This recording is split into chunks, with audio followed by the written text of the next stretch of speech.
Hey Barry, this is my movie review for Duel 1971. So let's just get straight into it. As far as the storytelling and plot goes, it was pretty unique. I'm not gonna lie.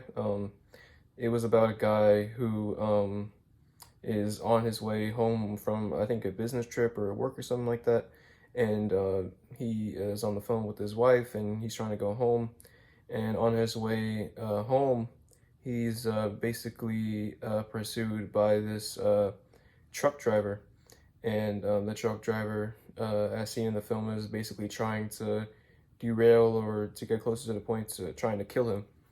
And I thought the pacing of the story was pretty slow. I felt like there was a lot of time spent on certain shots being extended and less time about the actual storytelling of the film. The shots are really good, though, I can't lie. I think that's something the film did really well, but I feel like it kind of wasted a lot of time showing us different angles and different dramatic shots of the pursuit rather than actually telling us like why this is happening. If that could be a goal of the film, I'm not sure, but that's how I feel about it. Um, Plot twists, I don't really think there's many extreme plot twists. I mean, I guess one thing that surprised me is the way it ended was like how the truck driver basically, uh, I think his name, what's his name? The main character basically stopped his car in front of the truck driver and forced them off the hill, which was kind of intelligent for the character. And I think that's probably the biggest twist in the whole thing. I think it was kind of crazy how the truck driver like was genuinely just trying to to just rush into the guy. I mean, I think that was like a bit of a I didn't know it was gonna be that kind of film. Uh, and I also think maybe the truck driver was related to the person the woman was talking about in the beginning because she was saying how that she felt somebody was trying to rape her or something like that. So maybe the guy was actually an enemy of the family as well. Maybe not just the main character. Um, so that was the storytelling and plot overview, I think, and then I think what we need to touch on is the visual and cinematic elements as well, because I think that's something the film did excellently, right? So I just talked about earlier how the film was spending a lot of time on having certain cinematic moments and certain shots, and like some of the angles were really unique. About you wouldn't think they would work in without shooting them, but then when you actually saw it in play in the film, I think it would pretty well. There's a lot of shots at the start of the movie that's like on the front of the hood, and it's like the shots of the road, and there's a lot of like overhead shots, and there's a lot of shots of like close ups of the main character driving, and I thought like the movie was full of those, and it went pretty well overall.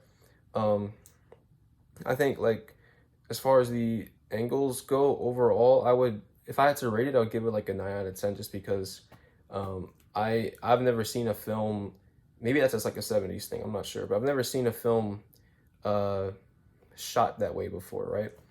And even when you watch like current day high speed road chases or any kind of like movie where there's like a intense driving or racing scene, you don't really see shots of like uh you know there's like different you don't really see shots of like the characters like expressions most of the time. Most times it's just like the shots of like the like a blur shot of like the car shaking, and like there's like different elements to make it more dramatic. I thought this film, I mean, if anything, this film could be like a pioneer for that kind of movie style, right? Because I think it was interesting the way they uh, overall like use shots to tell the story in a way in the film. So I thought that was really good of it. And then lighting, color palette, overall visual atmosphere, I thought it was, yeah, it was really good. I mean, they're in like a desert, right? So you're already gonna get used to that uh, grayish brown, yellow tint, especially because it's shot during like the midday or afternoon. And then I thought visual atmosphere, it really fit the theme of like the characters, like in like West Side, like kind of mean and strong and tough. And I thought like the film did a good job of representing that through its different shots, because there's one scene in the bar in particular when the main character is looking across to see possible suspects of like who could possibly be the driver of the truck that's outside, and it's like panning across them really slowly, making them all look really suspicious, having them have different expressions on their faces. And I thought like that scene in particular was like uh, classically original in a way. It felt like I was watching something that again, like it was like a pioneer for like the movies I watch now, which was kind of a good feeling.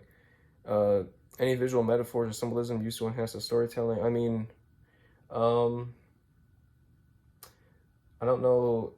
None of them really roll off the top of my head as far as like metaphors for the film, but I'm pretty sure it's full of them if you really wanted to go into that. I mean, just kind of maybe to answer that question, well, there was one scene uh, towards, I think it was like middle end of the film when the guy, main character is like looking at the bus, and throughout the film you're looking at the back of the truck that says like caution. I think it's like inflammatory or something like that.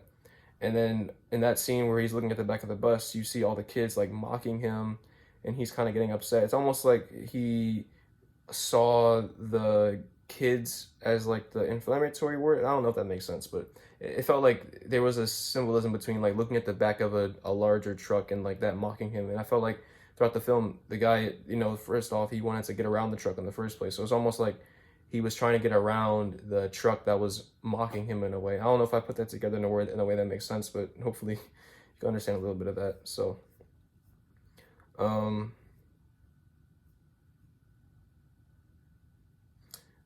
I guess let's do. Trying to find one last thing to do. Uh, I'm thinking about, yeah, let's do takeaways for filmmaking. So, relate the film's strengths and weaknesses to lessons that can be applied in your own filmmaking endeavors. I mean, I think that one thing that the film did really well was that it had a lot of unique, and we've touched on this a lot, right? Is that it had like a lot of unique uh, shots like that could tell the story in a way that made it dramatic and really got the audience off their seats without actually the character saying any specific words.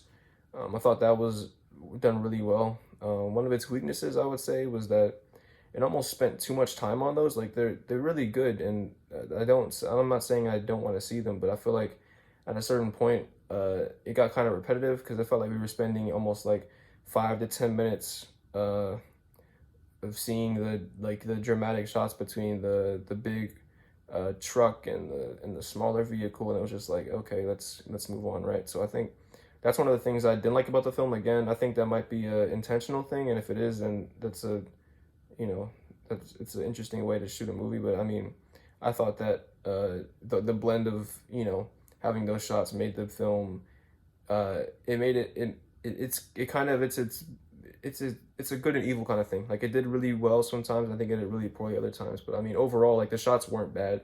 It's just the way that they were telling the story I thought was a bit too long. Like the pacing was too slow.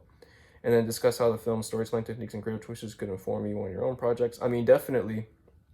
You remember the film we did last semester in narrative production, and we had a shot where Dean had the camera pointed outside of Carmela's or Sophie's car, and we were seeing a shot of this the villain of the film, and that was hard to shoot. But I mean, I feel like that kind of shot would do well in the film like Duel. So I think like one of the things that I take away is just like kind of to be brave with your shots, right? Because I think like I said earlier, the film did a lot of things I haven't seen before, and they were very unique.